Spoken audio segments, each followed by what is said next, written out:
Hello and welcome to Sean White's Solar and Energy Storage Podcast. All right, welcome everybody, and thanks for listening to Sean White's Solar and Energy Storage Podcast.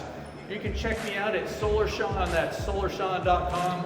That's where you can get links to all the podcasts and everything. And thanks Nico Johnson, Suncast, RE Plus, and everybody for having us here.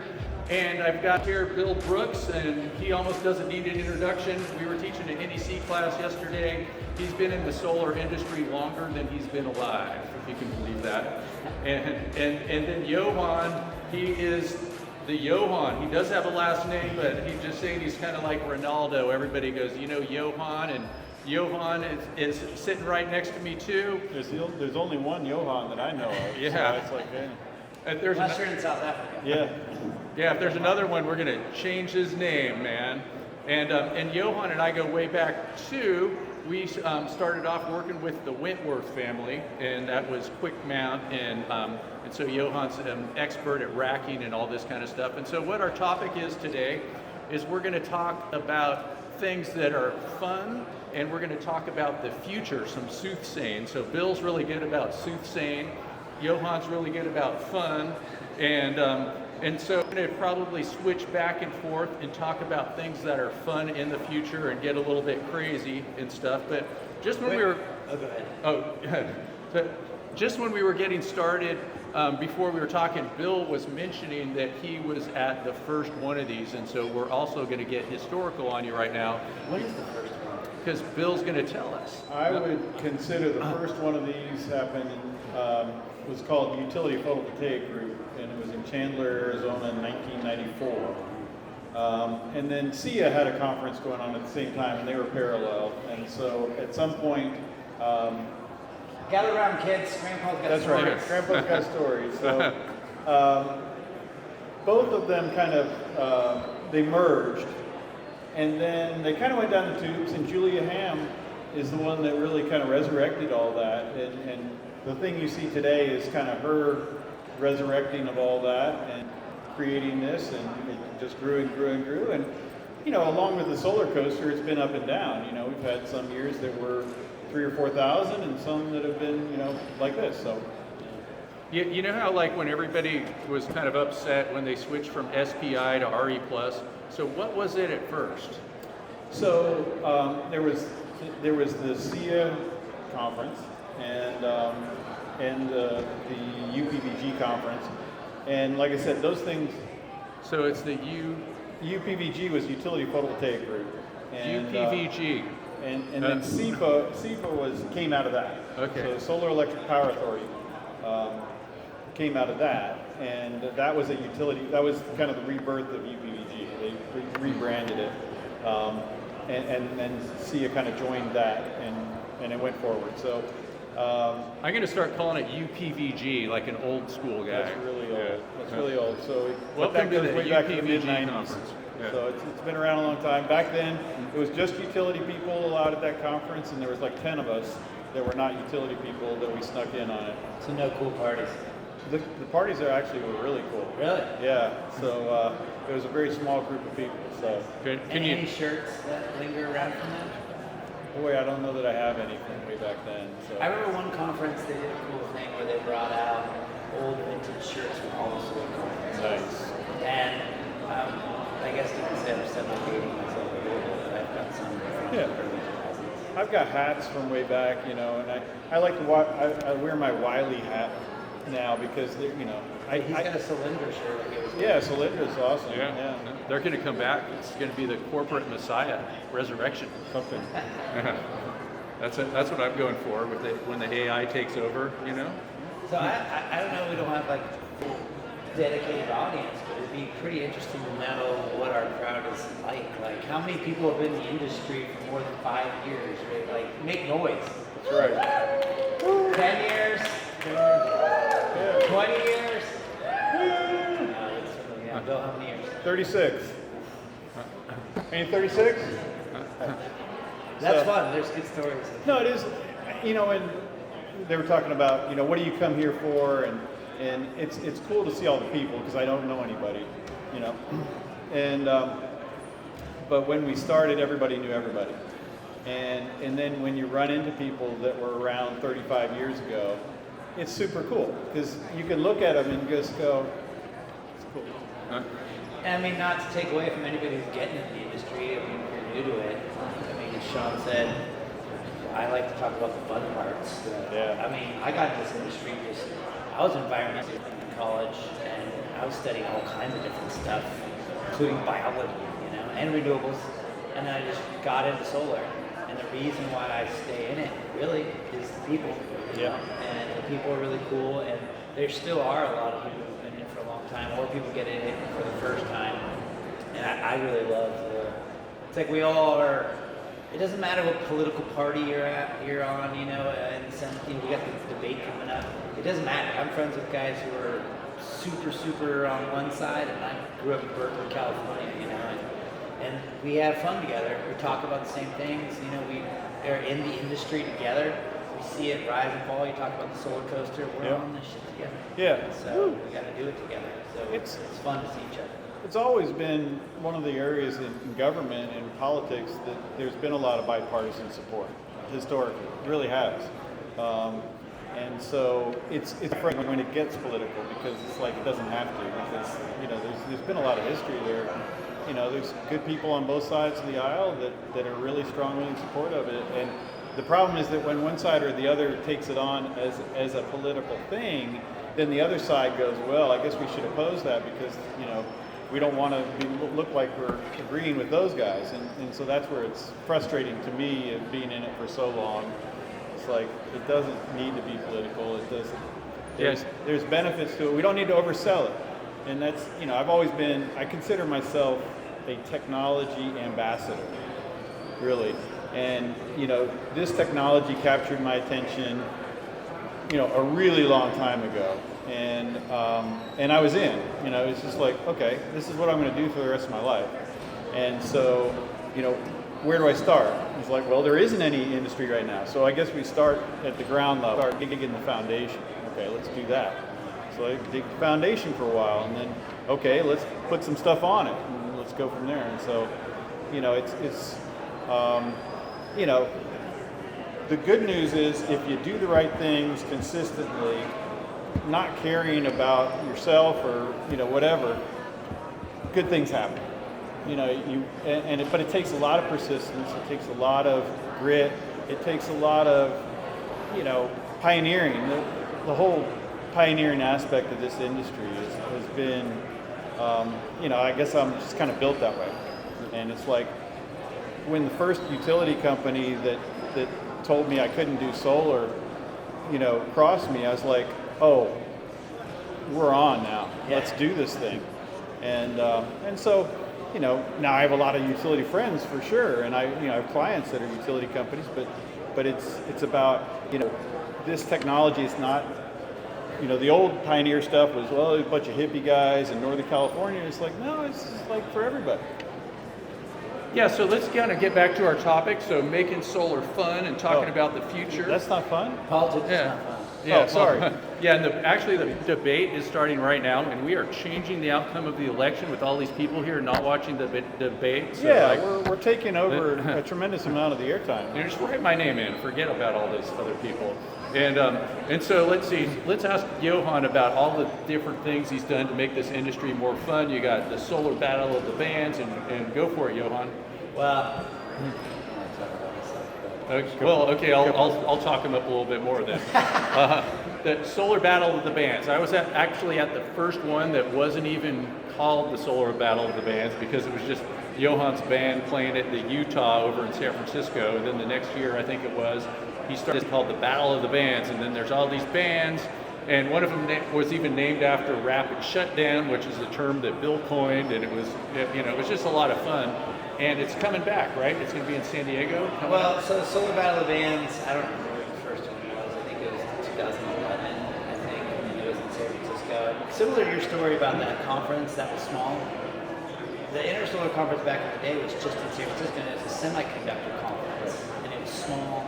Oh, semicon. Tiny little solar section. And we had just started our group. I was with Quick Mount, I helped the vendors get that company started. I was just dirt under the fingernails, solar installer, didn't know what the hell I was doing. They took me on, and they showed me their product. I thought it was cool. Long story short, I just wanted to have a booth there. We had a little table. I wheeled it in myself in my truck. I think it was probably illegal in terms of didn't you? I just rolled that thing in and just did it. And we did a booth, and it's this tiny section, and there was probably no bigger than this room, solar exhibitors, and there was no party. Yeah. And so I'm from the San Francisco Bay Area, and I basically was like, well, I'm gonna have my band play. And I just booked my band at the Hotel Utah in San Francisco. Still exists, actually.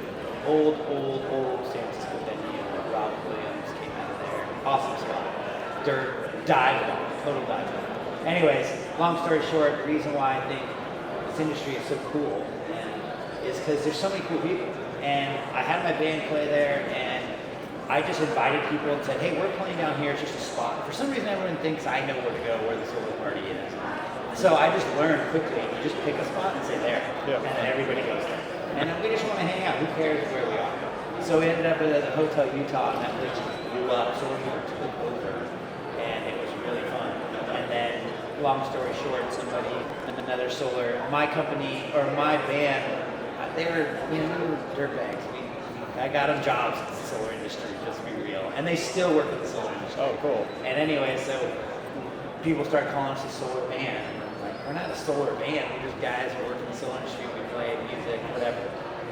And other people started coming forward, and back in the day, Solar City had a band, Subjevity had a band, Zep Solar had a band, a couple formed, Innovatus was very creative. Fronius back in the day formed a band, SMA formed a band. A bunch of people started forming bands, and we did a battle of the bands. And it turned out to be one of the most badass parties. I mean, Solar Fight Night is a great party, but it was rock and roll. And we did it for almost 10 years, and it was just so cool to see. Look up, and you see people just rocking. And I vetted them out. They were good musicians, every single one of them. And you look up, oh, there's the president of Yeah. or something, just ripping on guitar. Is playing guitar. It's pretty cool. So I would say this industry is pretty fun. And there's a lot of people who are very talented, not just in their career, but in other things that they're interested in. I love riding motorcycles, and I learn every day at these conferences with other people who ride. Yeah. It's cool. It starts another conversation. And we are bringing back Solar Battle of the Bands to San Diego in February at the Intersolar Conference. I'd love to do it here, but it's just so big and intimidating, to be honest. Yeah. But I think next year I'm going to book the Sphere for it. Yeah, let's do it. Rock and roll. And so how do people get their band involved? It's new, but we are putting out applications. So if anyone in this vicinity or listening is a musician and works in the solar industry, now is the time to put your music. So take guitar lessons. Yeah, there you go. Yeah. So start, hit me up and hit up CALSA. CALSA it's all a fundraiser for CALSA to fight for, our industry in California and beyond. So it's pretty cool. And so solar musicians, we're just getting them together, and applications are being accepted until November-ish. And then we're going to start picking the bands. I have no idea. All those bands that were in it before are disbanded. Some of them are coming back together. We'll see what happens. Reunion bands, how about Yeah, that? Very cool. yeah. And then you've also did this thing called the Comedy Slam, and you do this other thing called the Solar Game. So thanks for making solar fun, Johan. I gotta give my sister credit. She works in the industry. Yeah. You know my sister. Oh, yeah. She's actually the real engineer in the family. I just pretend like I'm smart. And she started the Comedy Slam. Yep. That was cool. That was a Cool. long time Yep. thing. And Solar Games is fun too. All right. Good stuff. And so the other topic we're going to cover is soothsaying. Understand the future, and I think Bill's pretty good at that. And so yesterday he was finishing off the class talking about combining together things like electric vehicles, energy storage systems, and things like that. So maybe you can let all of these people here and all the people that will be listening to this immortally 100 years from now, historians are going to be listening to us because this is digital. Internet's forever. Yeah, internet's forever. Yeah. Well, yeah, you don't want to call yourself a prophet because back in the day they'd stone them if it didn't happen. So it's like, we'll just say, yes, soothsayer may work okay. Well, you just say in 100 years, and then what are they going to do, stone you after you're exactly. gone? One of the things I like to say is that there are 4 technologies that are going to be linked together for the foreseeable future, certainly in the residential space, but also in the commercial and the utility space as well. The 4 technologies. Yeah, 4 technologies that are going to be linked together. And of course, EV is the one we care about the most because that's what actually makes the power. You know, you gotta have a power source, and so PV is the starting point. But along with PV, obviously, stationary energy storage has become required in California and a lot of other places, and in places where they don't allow utility interconnection. I mean, now storage is in a position where you can pair solar and storage together, and it's like if the utility says we don't want you to interconnect, then you say we won't. Then screw you. I mean, sorry. Yeah. And then the third thing is bidirectional electric vehicles. So in order to do this effectively, Like reverse, right? cost effectively, yeah. Well, you need transportation, but you also need to be able to utilize the large battery. So you can't afford a big enough stationary battery to be practical for things like backup power and stuff like that. And so the idea that you're going to sell to your average customer in the United States a 30 or 40 kilowatt hour battery is just insanity. It's just not going to happen. And I don't care what number you get, energy storage down to, it's just not going to happen. And that's part of my Soothsaying, but that's 37 years of experience. And so, a small stationary battery that's able to deal with the excess energy coming from the array that you can use at night and things like that. And of course, there's a lot of models now that are helping us understand what that ratio looks like in different places of the country. It changes. But then if you really need a lot of energy storage, you're going to get that from your electric vehicle. But all 3 of these things don't matter if you don't have good load controls. Because when you get into backup power, the problem is people want to do whole home whole home backup and stuff like that. And unless you're going to separate out your loads in the house, which a lot of people don't want to do, you have to have good load control. And the more that you integrate those 4 technologies together, in a consistent package that can talk to each other, that know what's going on, you have to have a central command center in that. The better companies do in those 4 technologies, the better the cost effectiveness is going to be. The greater ability to put this anywhere in the United States, not just in California and Hawaii, and so, yeah, I think the future is, maybe we're going to treat the utility as a backup generator. So we're going to produce most of our own electricity. We're going to buy a little bit from the utility when it's worth it to us, when it's not super expensive, and then we're going to have our own power system, so that if somebody wants to get crazy and do something stupid to our power system, we're like, okay, we're good. So it's almost like going full circle, because before solar was all off-grid, and it was the hippies in the woods. Yeah. And so it's almost like it's going to go back to this in a different way, obviously. Yeah. More futuristic, self-reliant Yeah. type systems. When you start introducing generation and storage at the small level, distributed level of any kind you want to talk about, it's a fundamental game changer. And so we still have a utility industry that is thinking of utility as power as centralized in transmission distribution. And we really have to get to the point where we realize we do have a decent infrastructure. It's very difficult to improve that infrastructure. It's very expensive to increase that infrastructure. And if we're going to have a lot more electric vehicles and we're going to do this transportation thing, doubling the infrastructure of our electric utilities is going to make electricity costs expensive. And so nobody's going to be able to afford electricity, so that doesn't make any sense. So how do we do it so that, a lot of the stuff that I write says, hey, I can take 100 amp service on a house and I can put in 2 electric vehicle chargers, I can run heat pumps, I can do all these things if I have control over it and I know what's going on. And I can take the power that I get from that 100 amp service. In fact, you look at the numbers, you could probably do it with 30 or 40 amps from the utility with energy storage, and I can live like a king or queen, and I don't need 400 amp service, I don't need all these other things, but I'm effectively using the infrastructure that I have to its full extent, and I'm not taxing that infrastructure. And the problem is the utility company says, well, we make money by building infrastructure. We're a construction company at heart. We make a lot of money on that. So that's why we want to encourage everybody to go down this road. And it's like, no. We want to do this efficiently and effectively. Because if we overbuild the system, then we're going to make less reason for people to have solar and less reason to have storage. And so now you're creating inefficiencies into your power system that are fundamentally going to create waste rather than, doing things efficiently and smart.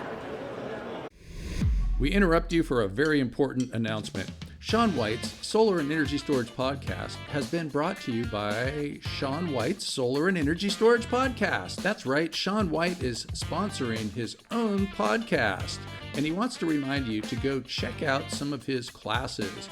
You can go to SolarSean, that's Solar, SEAN.com, and then click on the links to check out his classes. You can check out his heat spring classes, and you can also hire him to teach classes for you, like at your company, something like that.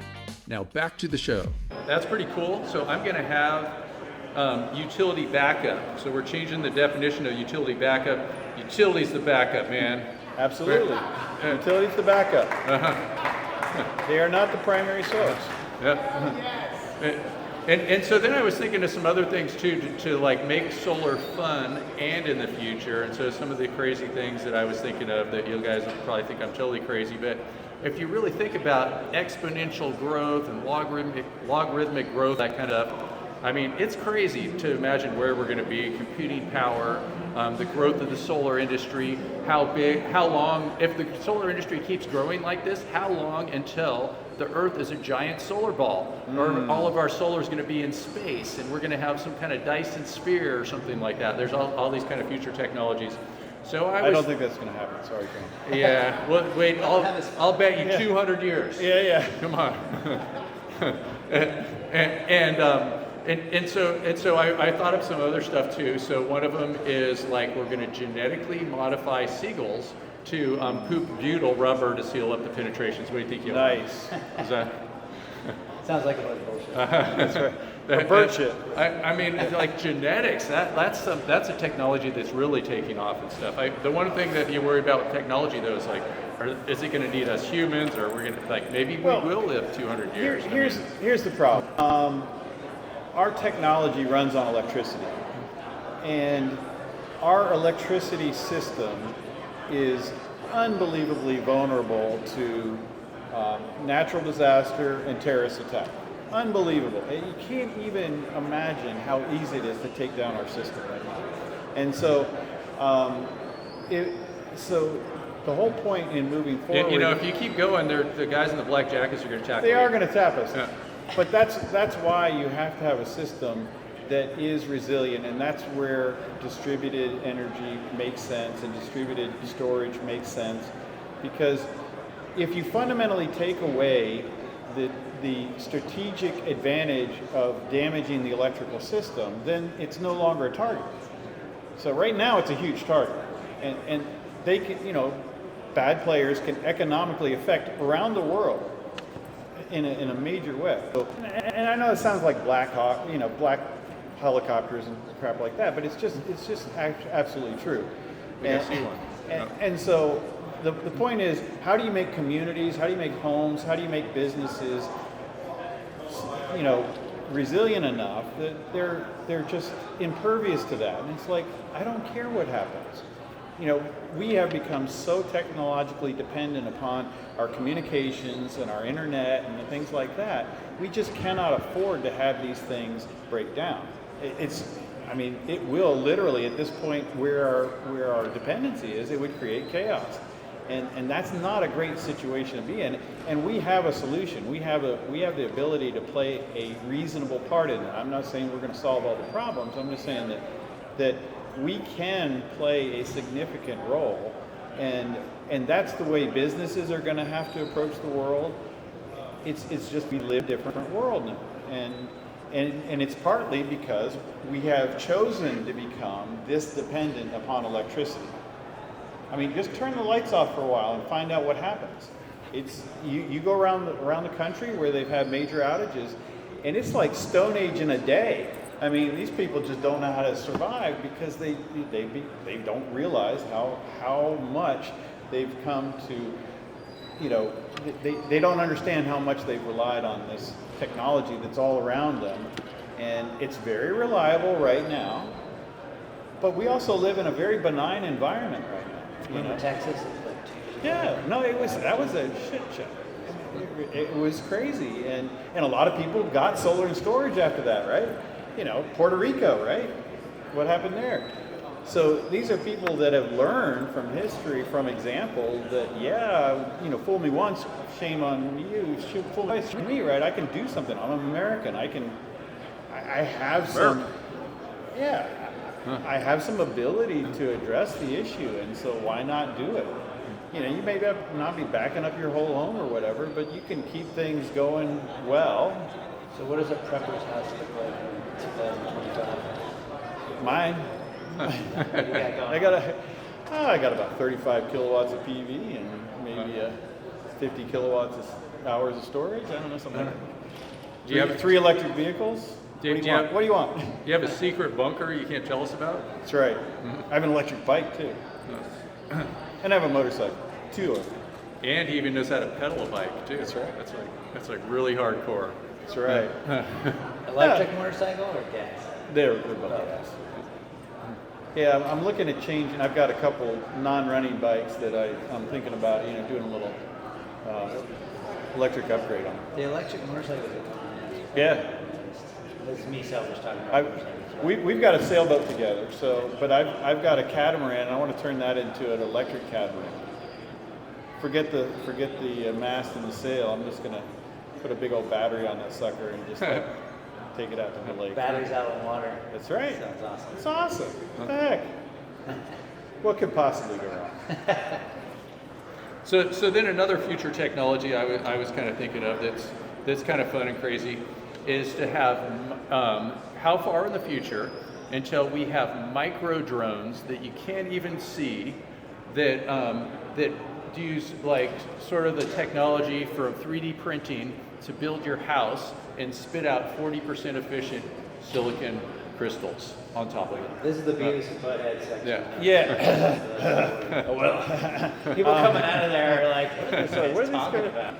Well, I'll tell you one thing. Before I started in solar, and it was I guess I was just getting started. National Association of Home Builders in the mid 1980s had the smart house, and they said, you know what? In a couple of years, everybody's going to have a smart house, and it's going to be like you just turn your lights on, you do and that technology is just today getting to the point of where they were talking about it in 1985, and so the point being that it's great to have a vision for the future, and it's great to say, well, all this thing could happen and all that, but the reality is we have the real world, and the real world slows everything way down. And of course, even though the National Association of Home Builders had smart houses, they were slowing everything down because they're like, and all that. And so the market has to be there. There has to be an incentive to do it, as far as it's got to make sense. And that's why the practicality of, like I said, the sizing of PV arrays with stationary storage and bidirectional vehicles and load control, all those things have to make sense. You're not going to sell your average customer on having the ability to control everything in their house right out of the gate. There's got to be a reason to do that. Why would I need that? Well, you'd need that if you had your own backup system where you could run pretty much everything in your house you needed to. There's some things you might not be able to do at certain times, but because of all these other issues that are coming down the road, and because I really want to have reliable electricity, maybe grandma's in the house and she needs oxygen or whatever, I'm going to put in this stuff, and now I can justify having all this stuff that's really cool, but it costs a fair amount of money. I got to financially justify it. John, you think aliens got solar? I think that like aliens and solar, now that you mention it, if you look at the invention of the solar cell and the Roswell incident, it's very close together. Roswell, right before 1954, the solar And Velcro was around the same time, yeah. And So, those guys were smart. And Sometimes I think this theory, are we the hillbillies of the universe and aliens don't come here on purpose? They just crash here. Right? That's true. Did they come? Are we intelligent beings? Maybe not. But Yeah, sometimes I'm like, well, that was dumb. yeah. it's a big There universe. is no intelligent life on Earth right now, from what I'm looking at. Yeah. And so speaking of stupidity, I have this idea That is for Sean. Solar Battle of the Bands, we're going to bring in the 9540A large-scale fire testing for lithium battery people, and we're going to do pyrotechnics for Solar Battle of the Bands at the same time that we're testing batteries for thermal runaway. We could test it in the background. It'd be like the backdrop to the band. We could be like doing a fire test while they're doing. That's awesome. Wouldn't that be awesome? It'd be like That's shooting just up. sweet. Batteries. Yeah, it's like have fire shooting at the top of them. None of That would this be fake smoke stuff. That's like for Do some barking. That'd be sweet. Well, how about some Tesla balls in the back?